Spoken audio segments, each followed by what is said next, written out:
the golden age of WWE. Larger than life of fantasy, step in the ring, feel history. Welcome to the golden WWE. Today's edition, we're continuing the journey here on the Golden Era podcast with Sean Mooney. We're talking about This Tuesday in Texas. Sean, how you doing today? I'm doing great. I'm glad we're doing this episode almost to the day of the distance between Survivor Series 91 and then This Tuesday in Texas, because they wanted it to be this timely event that you could not miss. Here. And, you know, the name This Tuesday in Texas, because up to this point, we've had Royal Rumble, we've had WrestleMania, SummerSlam, Survivor Series. These traditional names, we love them so much in 1991. This Tuesday in Texas. Now, according to Bruce Pritchard, the name is because the urgency of it. It's this Tuesday. You can't miss it. It's this Tuesday. And where is it? It's in Texas. Mm-hmm. Explains it all. What else do you need to know? Right? Like, what do you think of the name? Or because maybe it could have been anything. This Tuesday in Texas, Hulk gets his belt back. You know, I mean, we didn't say that. What do you think was going to happen? Like this Monday in Minnesota, like, I don't know. It's just weird to think that you would just be, okay, well, the urgency of the name to tell you when it is and where it's going to be. I don't give a shit. I'm sorry. Where wrestling is going to be. Yes, I need to know when it airs, but I don't care that it's going to be in Texas. It just sounds, I guess, a nice tagline to put it This Tuesday in Texas. Ooh, those T's, but I don't know about this name. I don't think anyone's ever accepted this name. What did you think of the name? Well, as you know, we've been talking about with this was kind of an experiment all the way around. Mm-hmm. You know, would something with that kind of urgency work? You know, would people be willing to pay money within a few days to follow and being able to follow up and take a storyline a little bit further with this urgency? We'll leave you kind of hanging. So we'll see, will you come back right away? And so using a title like that was also just let's see how people react to it. You know, overall, and we'll get into the weeds on it later, but it didn't necessarily work very well because, as we know, the buy rate was lower. People had paid less, but at the same time, you know, that measurement is not necessarily how much money you made on it. It's how many people, a percentage of the people that have the ability to bring a pay-per-view into their home are actually paying to see it. And that's what it came down to. And as we saw, the Survivor Series in 91 was 2.1, something like that. And This Tuesday in Texas was half of that. So it was disappointing in that sense. But the whole thing was really just to see, let's see what happens. Can we pull this off? And is it something we want to start doing in the future? But why not have this in December? Like, why do you have to do this 6 days later? I think people would have paid more if this was, hey, in December, we're going to have, because in December, I think it's 89, the WWF did the match, the movie. They had No Holds Barred, and then a marquee match with Bruce Beefcake and Hogan versus Zeus and Macho Man in a steel cage. They did that before in December. Why not now? Why try to push 6 days? Why only use Survivor Series? You could have used Primetime, Superstars, Wrestling Challenge. I'm very curious to know why you would think that it needs to be in 6 days. Like, why the urgency, do you think? Well, I think that they felt they could, I don't want to say waste one, but it was a chance for them to see, will this work? Imagine what goes into promoting an event. And especially when we would do, you know, for the 4 big ones then, and we would spend months and months promoting it at a pretty good cost at doing this, you know, necessarily. And they wanted to see, okay, do we need all of that promotion? Can we just build the momentum and then act on it quickly instead of having to do it for, say, and like you said, they could have waited a month. That would have been kind of unprecedented too. Here they're doing a pay-per-view a month later, you know, the same thing as you mentioned to see. And it was overall a failed experiment in a sense, because then they didn't end up doing another one for, you know, over a decade later. So obviously it wasn't the results that they wanted to see. Yeah, I'm just surprised. Like, I know the Tuesday concept is always brought up as, oh, it was a Tuesday. Like, we usually have pay-per-views on Mondays. I'm sorry, I don't think the date had anything to do with it. I think it's the fact that it was so quick. But again, you still made money. You still put on a show. Because the thing with this is, you paid to see this event, this Tuesday in Texas. You get 9 dark matches on the show. Yeah. 9. And not bad ones. Not all. I mean, all they were pretty good matches. Some of them I would have liked to have seen as part of the pay-per-view event, which we'll talk about. It's just funny to think where I guess everyone who only watched the pay-per-view, like I said, I'm doing the same thing. I'm taking the name and going, why the name? Why these matches? Why 6 days? But if you bought a ticket, you got a show because you got no kidding Legion of Doom versus the Rockers in one of the last appearances of the Rockers as a tag team, because their next up airing on Superstars in a few weeks after that would be the Barbershop Window. You know, you have Ric Flair versus Roddy Piper. Yeah. I don't know how that one wasn't part of it. And then, we end up getting, the Repo Man and Tito and really, I love those guys. But I'm just saying, you give me a choice, so I get to see Ric Flair take on Roddy Piper. But yes, I'm in. I know but also you bet these matches were not bad at all. I mean, because you had other guys that were rising up. I mean, Charles Wright was in there. Sir Charles was one of these matches, one of his early matches with the WWE. Chris Chavis, who you know as Tatanka. So yeah, if you showed up that night, and I think about 8,000 people showed up. You got a hell of a show, really. And overall, as a show itself, as a house show, it wasn't a bad deal. And, and as far as the pay-per-view went, when with the Jake and Randy, maybe not the greatest match in itself, but the storyline of that was just tremendous, which I really want to get into. Oh, yeah. And Bret Hart and Skinner was not a bad matchup. So overall, as an event itself, it wasn't bad at all. It gets a lot. I think it gets trashed a lot because of, as we mentioned, the way they turned this thing around and basically made it a commercial venture all the way around. But that's why they're in business. It's in business to make money, and they're going to find different ways to make that happen. And I want to read down the card really quick. It's the Harris brothers having a tryout in the WWE. Ron and Don Harris. They were eventually the DOA. They were Jacob and Eli Blue. Obviously, the Harris brothers as well. Sir Charles, you said the Godfather, Papa Shango. Yeah. And Brian Lee, who would actually become the fake Undertaker in the Undertaker vs. Undertaker in 1994 storyline. Tatanka is there. Greg Valentine defeats Brooklyn Brawler. The Nasty Boys take on the Bushwhackers. Legion of Doom then fights the Rockers. And then Legion of Doom fights the Natural Disasters. Back-to-back matches. Why? Right? Legion of Doom versus Rockers first. I saw Piper versus Flair, and I was like, all right, that's pretty impressive. Then I was like, wait, Legion of Doom versus the Rockers? When did we ever see that on television, and why isn't it on television? Exactly. I think, you look at this like, holy crap. It would have been, if they put these matches on, maybe it would have been, people and what they paid for. They got to pay for pay-per-view wise, half the what they paid for Survivor Series. And so if, even if they would have put 3 or 4 more of these matches on there, people would have stuck around. The whole thing was only on for an hour and a half as a pay-per-view event. Give people the option. Buy the whole thing or buy half? Yeah. And then you think about it, because of course I was involved doing the Coliseum home videos, and I was thinking back, looking at that card, I'm like, this is going to make a hell of a tape.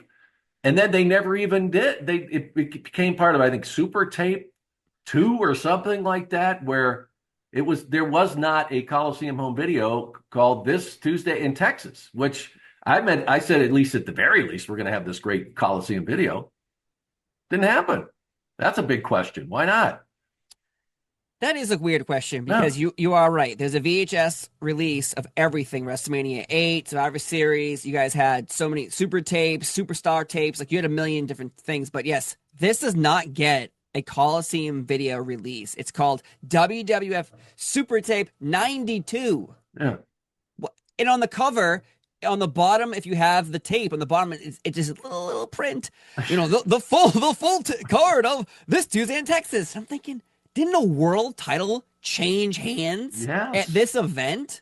If anything, let's put that out front. That should be the cover of this VHS tape. It's not. I think it's Bret Hart. and which Yeah. was great. I love Bret Hart, but why no release, do you think? It is a great mystery because uh, maybe at the time they viewed it as a failure, or Mm. because they didn't get the numbers that they were expecting and just kind of buried it. I don't know, but I remember I do. I distinctly remember thinking this, at the very least, this is going to make a great Coliseum home video. And I mean, could be one of the best when you look at those dark matches. And then, as you mentioned, the title changes hands. You have this unbelievable story going on between Macho Man and Randy Savage and Jake the Snake Roberts. It Not was on there. everything you could ask for. I mean, it was, if you, as you said, if you were lucky enough to be there that night, you got a hell of a show. You really did. Yeah. All right. I pulled up the Super Tape card. This is what's on the tape. You have Legion of Doom, Big Boss Man, the Anvil versus Earthquake, the Mountie, and the Nasty Boys. You have an IC Championship match. It's Bret Hart versus IRS. Greg the Hammer Valentine versus The Undertaker in just a one-on-one match. Superfly Jimmy Snuka versus Undertaker. Then the actual This Tuesday in Texas card starts. You have all the Wow. matches in a row. And yeah, the last match is the world title. So yeah, they just threw in 3 extra matches when you could have given us Piper and Flair, LOD versus the Rockers, and Nasty Boys versus the Bushwhackers. And I think that would have been the same exact tape, except you didn't have to re-air those old matches because you already had a whole pay-per-view for a VHS type release. Yeah. Well, I mean, overall, when you think about capitalizing on everything that they captured that day, that Tuesday, Where they was it though? bungled it. Where was the event? I'm sorry. San Antonio. Oh, okay. This And- Texas, right? This Tuesday Yeah. in Texas. Yeah. Yeah. I just want to make Yeah. sure because the That's, name yeah. might have You confused didn't me. forget, did you? Nope. The No. urgency was there, and I knew exactly where it was going to be, and I knew what day it was going to I don't know happen. why, but that would stick in your mind, but okay. Yeah, it's all there. This pay per view, we could break down it match by match, but really, I think one of the biggest things, and I really want to dive like head first into it right now, is the Randy Savage Jake the Snake Roberts storyline. Yeah. Because when you think of WWF storylines, put the F back in, there's only a few that you go, how did this happen? We Yeah. have a King Cobra moment. We have women being slapped. We have Warrior leaving, which sets up this match and storyline and reinstating. Before we get into all that, like, where do you land on the Randy Savage, Jake the Snake Roberts as a rivalry in the WWF lore? Because to me, it's gotta be 1 or 2. Yeah, it is one of the greatest storylines. The only reason it wouldn't be for me, top 3 or whatever, is because it was stunted. It kind of got shut down because of all the, I guess you could say, controversy surrounding it. There was a lot to it, but you hear Jake talk about it, and you've heard all these different stories about the slap. That, of course, is the one basically heard around the world of professional wrestling forever. And you talk about the timing of it when it happened. You certainly couldn't get away with even thinking about doing something like that today. But it was, people talk about how, that Randy agreed to this. Jake even says he came up with the idea, and, Jake was very hesitant about it, not just for how it would be perceived, and people thinking crossing the line and that whole thing. And he said that guy who strikes a woman isn't much of a man. He's said that many times, but he said, this is how we worked back then. And he said, and if I'm going to do it, I gotta lay it in a bit to make sure it's believable. And you've heard stories, how Randy thought he made it look too real and he was out of his mind. Well, Jake says no. Randy had no problem with it. The problem that he says is that Elizabeth's family went crazy. Her parents and her grandparents just thought it was way, way over the line, and to the point where Jake says that Randy for a time wasn't welcome in their homes, and it was like a major family. And so he said that he believed that thing should have gone all the way to WrestleMania. This storyline was just tremendous. Mm-hmm. and but that it was kind of shut down because of all that was the heat that was surrounding it, and on the personal side for Randy with family matters. Now we'll never know from the other side of Randy. I don't remember it being I that those issues. I never heard about him having problems with the family, but I knew that he was okay with it. Nothing really would ever happen in that ring involving Elizabeth unless he signed off on it. And so I don't think that was the issue. I think it sounds for a great story to say that he went out of his mind because Jake made it look too real. I mean, come on, Mm-hmm. these guys know how to work. Uh, we saw the bump that Elizabeth took with the Hulk Hogan episode, Oh and my God. so she knew that. And in many ways, Elizabeth welcomed getting in there. She didn't want to just be the pretty little thing standing at ringside all the time. She knew that at some point that's going to wear out. How you got to get your hands dirty a little bit, and she was all for it. And Sherry talks about it, the incident where Sherry slaps her, and where Elizabeth delivers her receipt or whatever, but Mm. Sherry was very hesitant about it, and Elizabeth like no, lay it in there, where she uh, was totally into it. So I don't think that was an issue either. So it was. I think it was a great storyline. As your original question here, I just think it was stunted a bit. It could have gone a lot further. And then we should also talk about some of the greatest promos ever cut Oh yeah. for this event, and also just this storyline, because two of the best, Jake Roberts and Randy Savage, and they were on the top of their game for this storyline. It was just fantastic. Some of their best work ever, ever.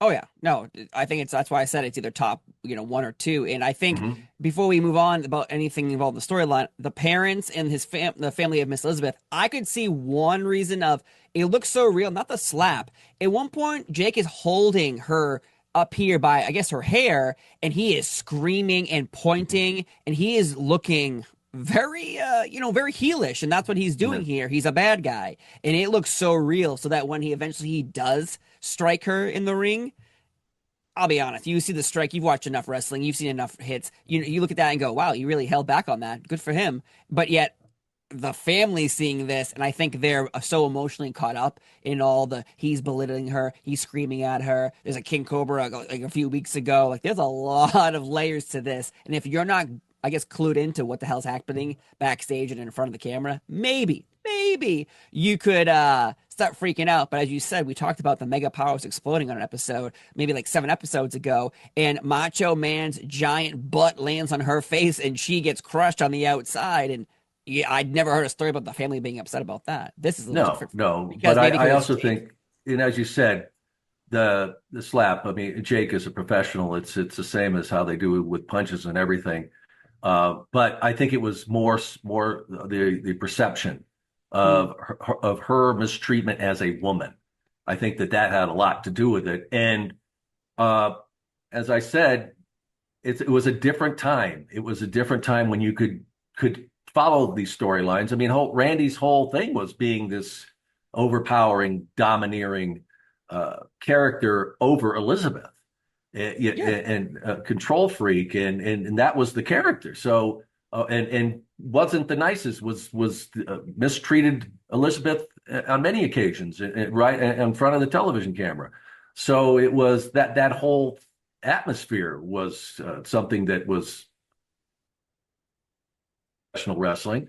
But as Jake was sensitive to it. It was a time where he didn't want to be known as somebody who would strike a woman, but it was part of the storyline, and it certainly heated things up.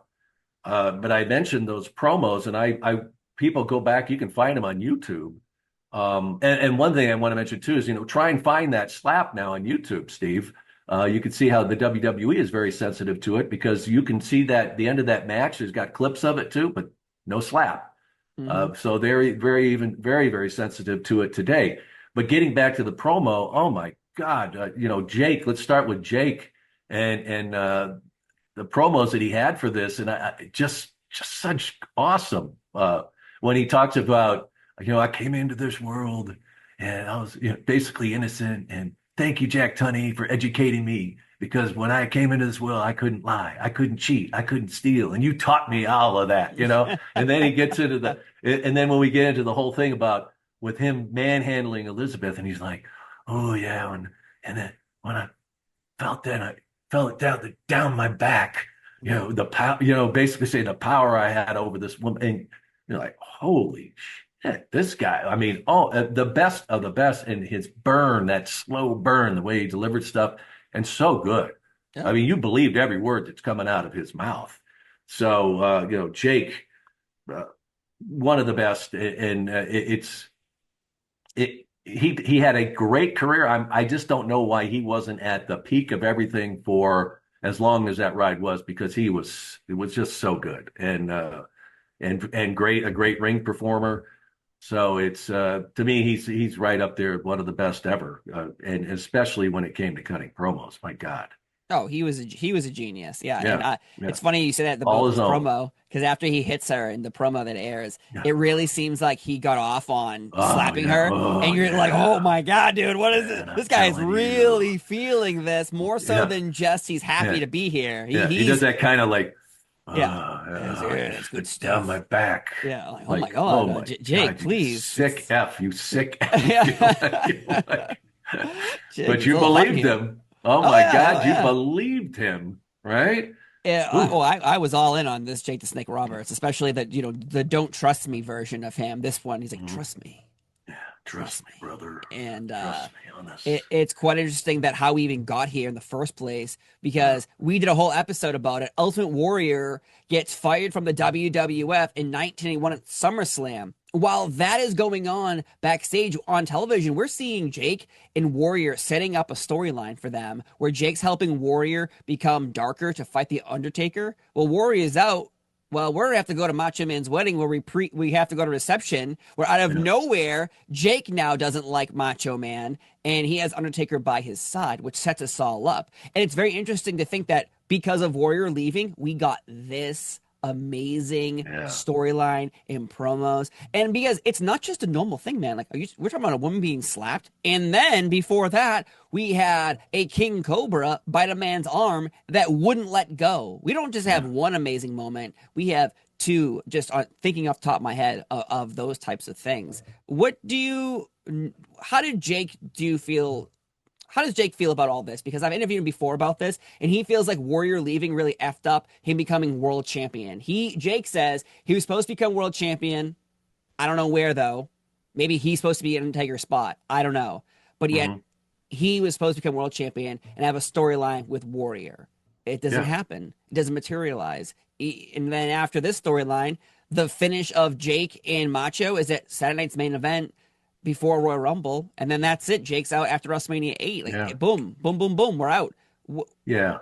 An unfortunate series of circumstances, I think, is the Mhm. way we can basically lay it all out here, because Jake has mentioned that many times that that run with Warrior would have been a huge payday for him. He think that cost him hundreds of thousands of dollars, if not more. Mhm. And then of course you get this great storyline going, which he plays to the T and does everything you could possibly want to do to sell it and making it hot as ever. That heat was just off the charts. And then, as I said, then there other things come in. Well, we really don't want to keep going forward with this for whatever reason, whether it's family or heat from the outside of people saying abusing a woman or whatever it is, and that gets shut down. So, Jake loses on both counts of these runs, and it's just unfortunate because the two of them working together were so good. We talked about. Jake's promos, Randy's were just as good. When it came to the emotions and what was running in this the storyline was just tremendous. I mean, here he is. He's supposed to be the protector of his woman, and he couldn't even do that. He's incapacitated in the ring, and Jake basically has him where he can do whatever he wants to him and does all three DDTs that just knock him completely just out, and then his woman has to come over and cover and try and save him. And then she gets slapped by this guy. And his promo before that match was great, but I'll tell you, I had the privilege of being the one who interviewed him backstage for that one. And Steve, I've mentioned this one before, and to me, it is that interview is one of the greatest interviews, one of the greatest promos that Randy ever did, and he did a lot of tremendous ones. But this one, man, he's smacking himself, he's slapping himself, he can't forgive himself, he's just so distraught, he lays down on the ground. If you see me with a microphone trying to follow him as he's going around to make sure people can hear him. And I remember as this is going on, I'm going, oh, Jesus, this is unbelievable. I'm getting chills as he's going, and he's just going on and on. And I've mentioned, where and then as he finally gets up and he just like shoves me out of the way. And I remember everybody in that room, nobody moved. There wasn't a sound because we're all just like, holy shit, that was unbelievable. And I remember after that, everybody's like, Hope and Randy, my God, that was. And this is the interview I've told you about before, where Vince was there off to the side, and I remember I tell you he's doing this with wrap him up, and I think back now because I watched it again, and I'm saying, if I would have cut that thing short somehow, it would have been you would have missed half of it. How good it was that was. My whole way of thinking is this thing is over when Randy says it's over. Yes. I'm not jumping in there. And if you look at that's why it was so good. And it's not just me saying this. You go and you talk to people that are in the know or historians and ask them what was one of, if not the best, but one of the best promos that Randy Savage ever cut. It's that one in Texas. It really was just phenomenal. And I think back, Vince would say, oh, well, that was probably a good thing that we didn't wrap that one up really, because, man, that whole thing, when he finally gets up and then he goes and just, get up, and just pushes me out of the way and goes out. And I'm like, what an exit, because you just felt it. Where's he going? Is he going to go get him now? I mean, he's right. He's going to kill somebody. He can't let this simmer. He's got to go do it now. So, all the way around, that was the whole match itself. How many people really remember what happened with the match? Randy going off with the elbow or whatever. But it was all that the post happened in the ring afterwards, and in that interview, man, Jake was right, man. That thing should have been ridden right all the way to WrestleMania, because that heat was as hot as it gets.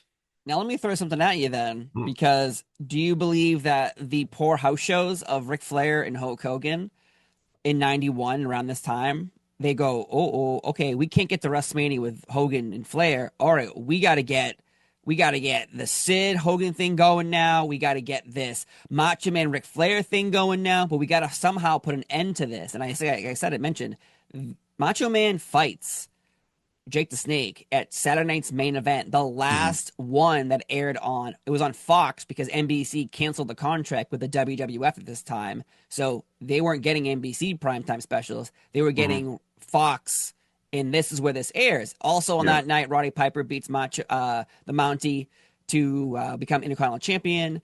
Hogan teams up with Sid Justice to take on Ric Flair and Undertaker, and that's the night where we get even a further Sid Justice Hulk Hogan storyline. So do you think, and I threw all that out at you, do you think that maybe the poor reception of Flair and Hogan led to, we have to break out Macho Man and Jake because we can make more money with Flair and Hogan doing separate things than having Macho Man and Jake together?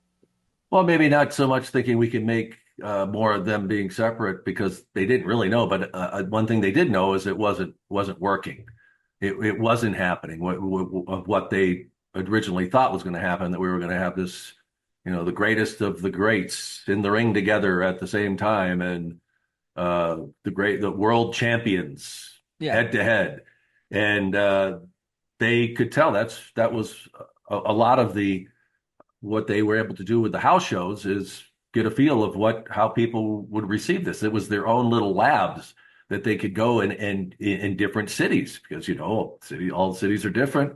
You get different crowds in different places, and it was a great way for them to get an idea. Okay, Is this going to work on a grand scale? Could we put it in a pay-per-view where people are going to line up and say, yes, I want it? So it was more, I think, on the side of knowing we wish it would happen, but it's just not. So now we got to pivot. They're always thinking with other, they always had something else to do. Would it work? And then you've got, Sid, bring Undertaker in and then see where that's going to go. And that's where we ended up. Yeah. It's just weird that they would give Flair and Hogan in a tag match on the main event, on Saturday night's main event on Fox, but not be like, oh, okay, this can also main event WrestleMania. But either way, it's very strange to think that happens. And, you mentioned it for a second, but I really want to dive into it. Vince McMahon is telling you off camera during this amazing Macho Man promo to rap. He's doing this. Yeah. Now, universal symbols, I think, in society, one is this. What do you think I'm doing right now? Yeah, well, or I'm rolling, I'm also. If somebody did this, see, this is right? Wrap Up. This is roll the window down, even though no one rolls their window down anymore. Right. You know what I mean? Nobody rolls their window. There's universal symbols like that. Yes. Peace. Thumbs up, fist pound. Okay. Yeah. This one is Wrap Up. Yes, Wrap Up. Well, and there's now, a number of them. If you were a man and you suddenly saw someone doing this to you, and you just happened to you, what would this even mean? Yeah. What does this mean? I'm thinking like, you want me to, am I supposed to hug him? It's okay, Randy. It's going to be okay. But I'm thinking, what the world? I mean, anything like this, or like, hey, stop it, anything. But this. And I remember it was when he was doing it was when Randy was on the ground and just, kind of, just grumbling, but I knew he was going to. I had done enough interviews with Randy. I knew where I didn't necessarily know what he was going to say or what he was, but I knew how he wasn't done. That there was more, and I was like, "There's no way I'm doing that." And thank God, because the way that, as I said, the way that all wraps up and that explosive. That I got to go. I don't know what I'm going to do, but I'm going. I got to go. As that wrapped up, and I just, after he walked away, and then I knew we were out. I was just like, oh, man, that was so good. And then Vince comes over, like, and I think he's going to say, wasn't that like, oh, that was unbelievable. He's like, I told you to wrap. I'm like, really? Yeah. And you can see everybody in the crew is just like, what? Yeah. So, yeah, I tell you, even after that, I was just, because I knew I've done it long enough. I knew when it's gold. And Vince certainly should have known that too. Maybe after he saw it, he went, oh, yeah. Because, he wasn't like he didn't have moments like that where he realized, okay, it's better that way. But I told you, like, afterwards, and I saw him in the runway, and I just like looked at him. He looked at me like, what the, like I said, I mean, I was so fired up, stupidly, because I probably could have been, on a plane back to Tucson at that point, because, but I was so mad about it. It was kind of like, they want a piece of me, kind of thing. But Sean Mooney really, versus Vince McMahon. I mean, I tell you though, of all I've done, how many hundreds of interviews that I did, that to me was all the way around. Just to have been a part of that, I was really proud of that, and it remains one of my favorite moments that I'd spent not only just with Randy, but in the WWE. I mean, it was just a textbook, just a great promo. And as I mentioned, the other one that where Jake's talking about Jack Tunney teaching him how to lie cheat. I mean, and that was all him. Just like you think, where did that stuff come from? It's so good. I like how Jack Tunney he's supposed to be this authority figure, but everyone like, even Hulk Hogan doesn't like Jack Tunney. Even Hulk Hogan in most of his promos is like, Jack Tunney. What is he? He's just trying to keep. Dude, he's the authority. He's the authority. You got it. Yeah. Yeah, no, he's that's what he did. He took the heat. He was the guy He that. wasn't evil though. He didn't like have a group of It faction doesn't heels. matter. He's the man. He's the All right. man, All Steve. right. All right. He banned Reptiles from ringside, and Macho and Jake's happy about this. That he taught him how to cheat and lie and steal. And Jack Tunney is not done here on this Survivor Series. I mean, on this Tuesday in Texas. Pardon me. It's No. very easy to get this Tuesday in Texas and Survivor Series confused with each other. Yeah. Yeah, it's just really bizarre that you're even before this matchup, the whole storyline really too with the King Cobra though is reinstating Macho Man. And that's another thing that happened with Warrior leaving. His spot is open. Well, we got to Yeah. fill it in with an equal superstar, and Macho Man is there. He's currently doing commentary for Superstars on Wrestling Challenge randomly, and they have to reinstate him to bring him back. Did Randy ever want to step away from the ring? What was the reasoning, do you know, for Randy saying, you know what, I'm going to take a break, or I'm going to just step away for a little bit? He was going to come back eventually no matter what? Well, no, I think if you knew Randy knew how the business worked. You didn't step away because you could lose your standing. Mm-hmm. There were certainly points where he needed a break. When you go that far, and he did that a few times where, they go down to Florida and basically chill for a little bit. But he understood you can't just step away and expect to come back, a year later or something like that and have that momentum. I don't think that he wanted to step away. You have to remember at this point where Vince McMahon's head is he's thinking about this youth movement. He's feeling that my superstars I've been counting on are getting a little old in the tooth, as they say, and I've got to start thinking about the future and bringing in new people. And I think that that's not something Randy wanted to do. They had even talked about, I think Vince wanted to try and make it somewhat palatable for him and make him by saying he was going to have him part of the booking team. That was a part of the discussion, but that never really worked out. And so that was in commentary. But I think that, for Randy, it kind of came back around because they needed him. There'd be points where, somebody would go down and he would go and fill in some of these house shows and just time and time again, proving that they needed him. And come on, I mean, he could still go with the best of all of them. There wasn't a point. It wasn't where they were looking at him going, boy, he was a little slow on that off the turnbuckle there with the elbow. You know what? It wasn't that. And I heard a discussion the other day. They're talking about where 40 used to be old in professional wrestling. Yeah. I mean, seriously, they used to talk about people that are washed up at 40, and they go, "Oh boy, he's been around." Well, come look at today. You guys that Everyone's 40 plus can go and at peak that are way beyond that, and so that wasn't a point of it all. And I don't think Randy was ever accepting of him taking a back seat because he was somehow older, that he couldn't keep up with these guys.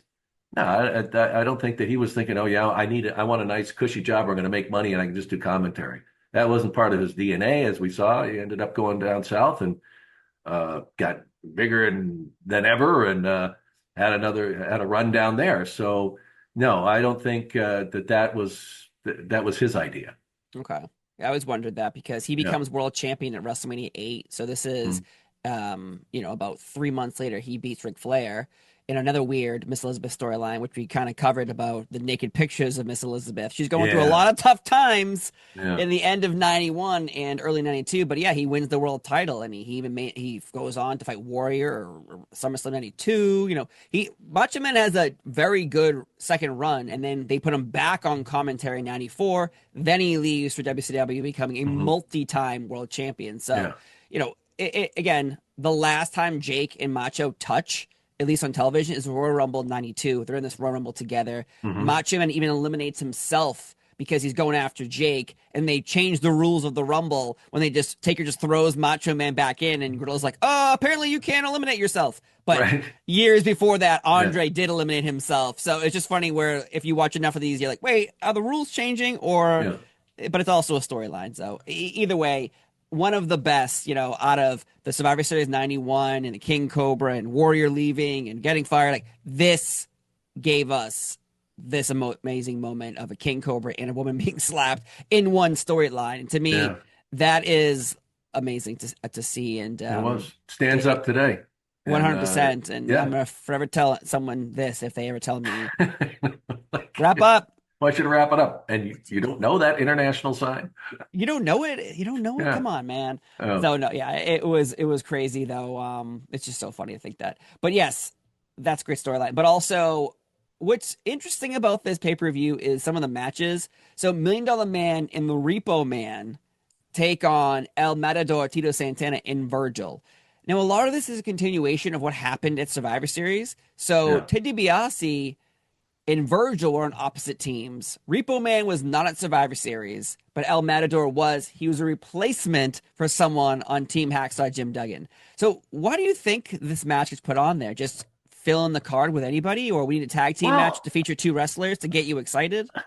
Well, it doesn't make sense, though, because, and please, there's no knock against these guys. I love them all. I love them too. Love them all. But Repo Man, which was kind of the Hamburglar, and you know what I mean? I just don't, that I'm glad that it kept very working, but and it wasn't like saying it's a bad tag team matchup, but as we saw with the dark matches, there were some others that probably would have, as far as marquee goes and drawing attention, would have played better. And also the placement of it, right before the big one, to do something like that. And so I was looking at the card earlier and thinking, man, that's just the weirdest placement. And boy, there are a couple other on here in the dark that would have been real good here. I mean, wouldn't you love to have seen Flair and Piper before, Yes. So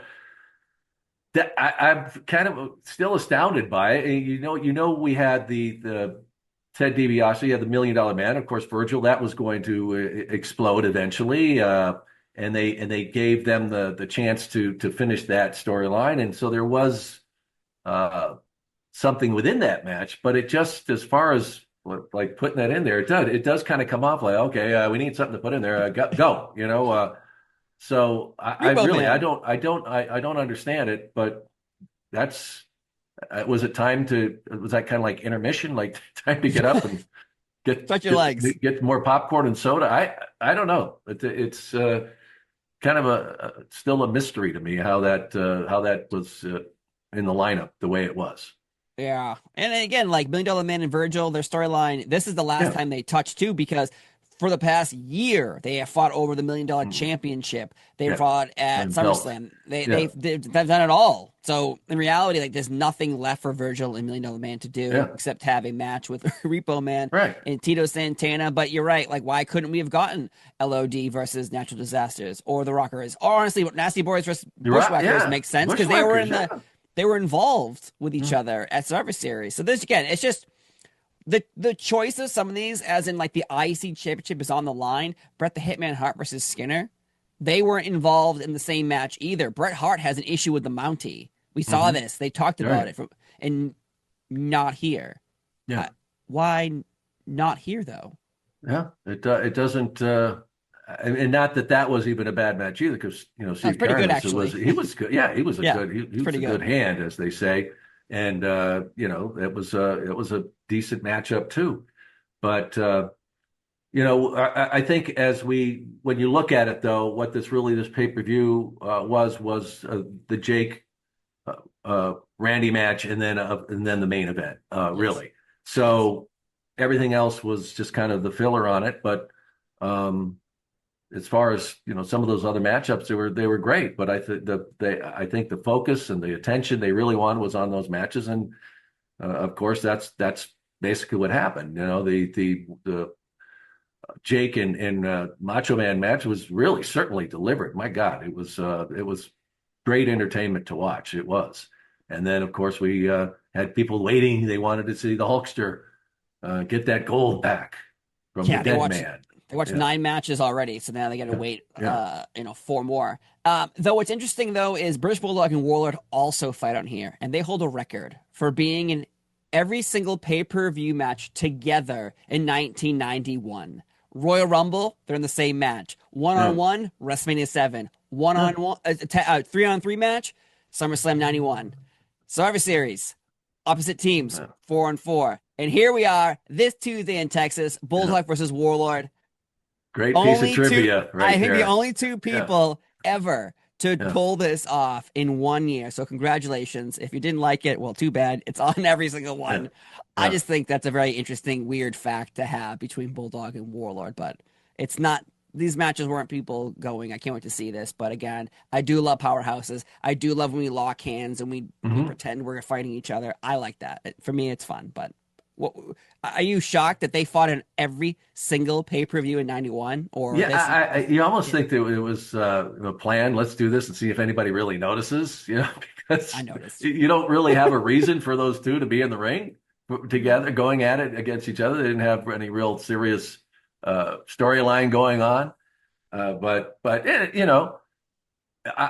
Warlord was surprised me that he could work as well as he did, because I don't know how he wiped his hiney, actually, that he was just so, he couldn't be at that time. I just used to marvel because, you look at somebody like the Warrior and just how, the cut that he had. It was just like a bodybuilder's. Yeah. But Warlord was just like this. He was as gigantic as you didn't know where there's nothing else that could have been filled in those arms and stuff like that. But he could move. He could move, and those matches weren't terrible with those guys. It was and of course Davey Boy was great anyway, but those weren't terrible matches. No, I like his braided hair. This is the braided hair version of Bulldog. And the dreads, with the beads. Didn't mind him. That must have hurt like hell when he landed on his head every time, but that was interesting. But yes, let's move on, though. It's the main event. It's Undertaker versus Hulk Hogan. The world title's on the line. And for as long as I can remember, I would think, okay, Undertaker wins the Survivor Series. He loses at This Tuesday in Texas. But when you do research, it turns out Taker on the house show circuit did defend the world title against the British Bulldog 3 different times. And if you go on YouTube, the WWE loaded one of the matches, so you can actually watch the time Taker defended the title against Bulldog at one of these house shows. And it's very weird to think that it just felt like house shows didn't exist with television programming for a while. Like, results didn't add up. So were you aware of this? Like, is this a common thing where we're hiding what's really happening on house shows? Yeah, and they could do that. I think all of those shows were in Canada too. Yeah, they were. So they weren't even in the US.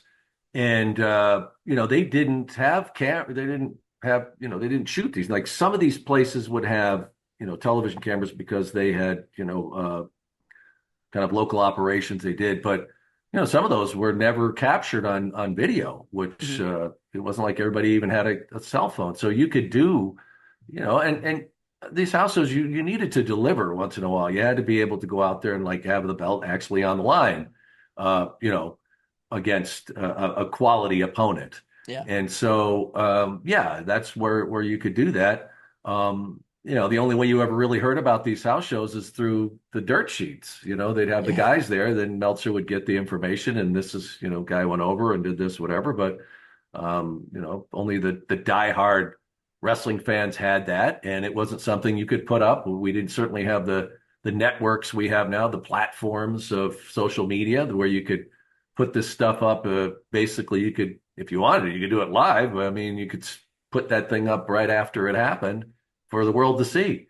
They didn't do that. So as I mentioned before, it was a great way for them to put stuff out there and see how it worked. To be basically rehearsals or whatever, and say, okay, how do they react to this one? And so it was the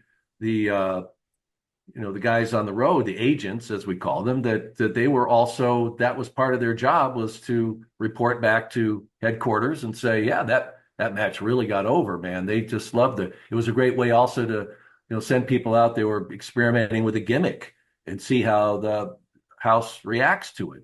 That's the real test, is when you see people right there in person, and those guys had heard how crowds react their entire lives. They were very trained and tuned to it. So, The fact that it's surprising though that within 6 days or whatever, uh, Three. you've got you've got the Warrior. I mean the Undertaker at three different shows. Three, he barely got a chance between traveling and getting to the arenas. That's it. And he talks about why he really didn't get a chance to see that Survivor Series when he did the pile driver into the chair of how it went down and see it on video, because he said when that show was over, I had to get out and I had to be in Canada. I had shows that I had to do before I was going to go to Texas. So he didn't get a chance to really see it. And I'm sure you did the same thing I did. You're kind of like looking when they go out there because at that point, having seen it, and then also I'm sure all the guys are saying, this is the way it is. This is what happened. It didn't even get close. And as Mark says, his relationship with Hulk was never the same after that. And you say over and over again, like why do that?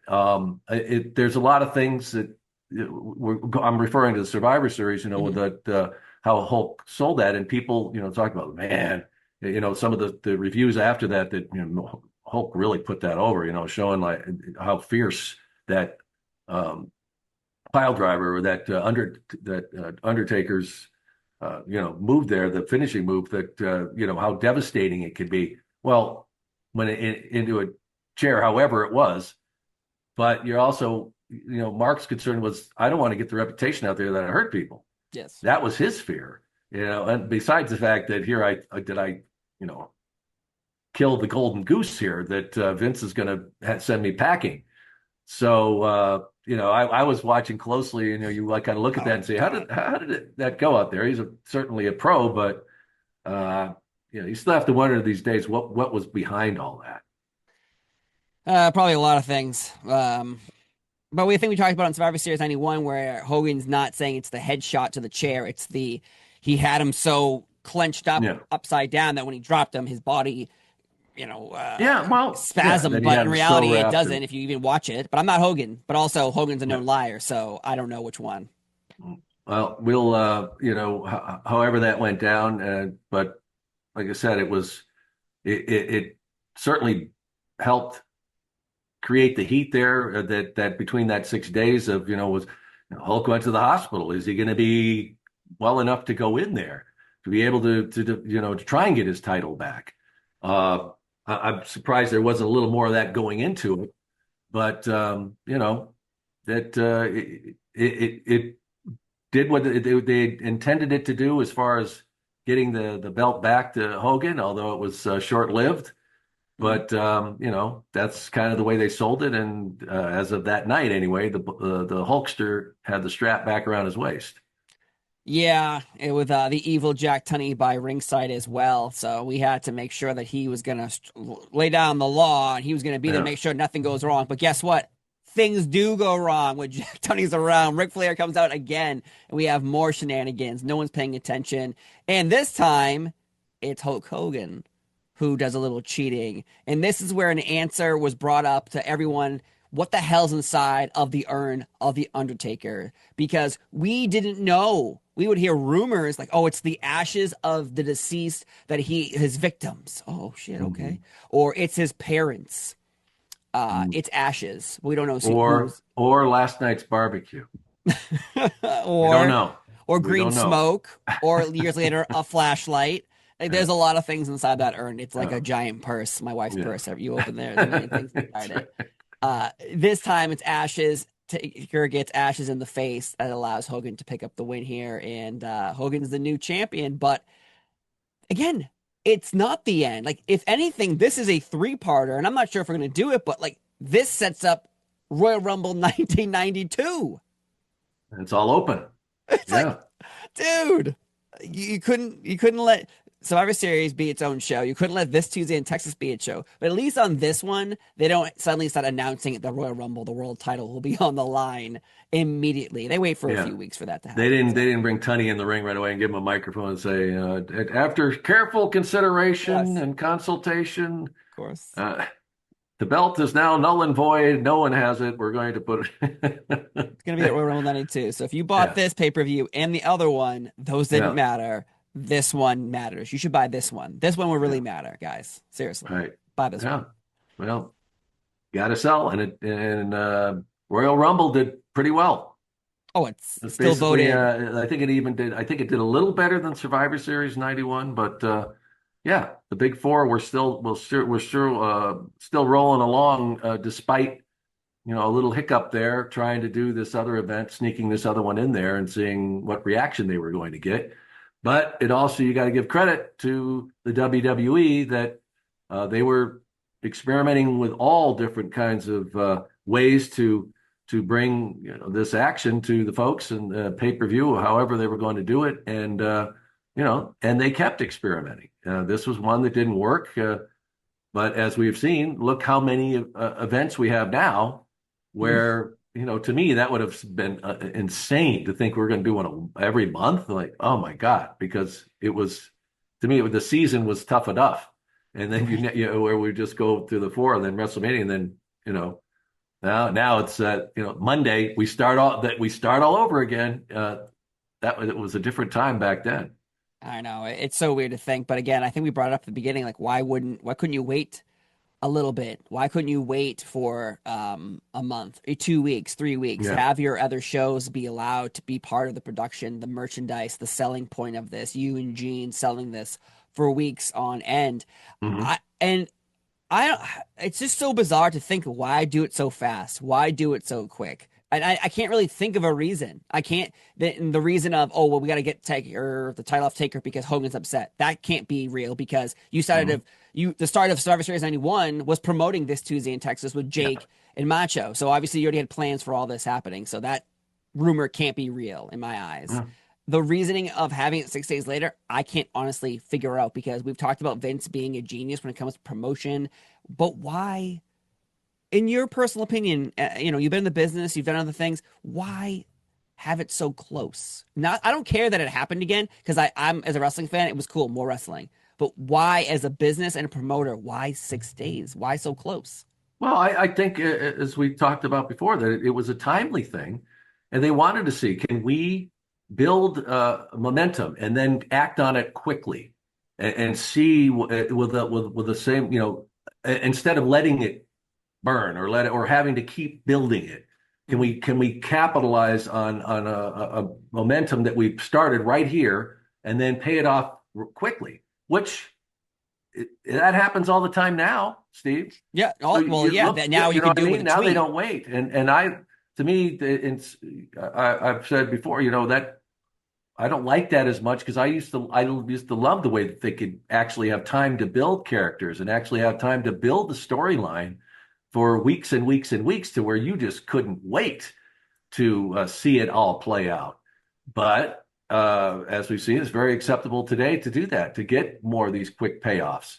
And I think they were thinking along the lines of, okay, let's have the ability to do this, that we can build something quickly, and then maybe it's not a 3-month payoff, it's a week payoff, and maybe it's a quick way for us to turn it around, and we could bring somebody else into this, and then catapult this into another big situation, Okay. because we had seen these guys working together before, whatever, with the Jake and Randy, whatever, and you could wrap stuff up and then pay it off a week later there that you've done that, and then boom, you got something else to go on. And then maybe that is a 3-month buildup, whatever, but it gave them a different option. And I think they were just trying to see if this would work. And it didn't work enough. It didn't work well enough for them to feel that, yeah, this is something we should start doing, do it more often.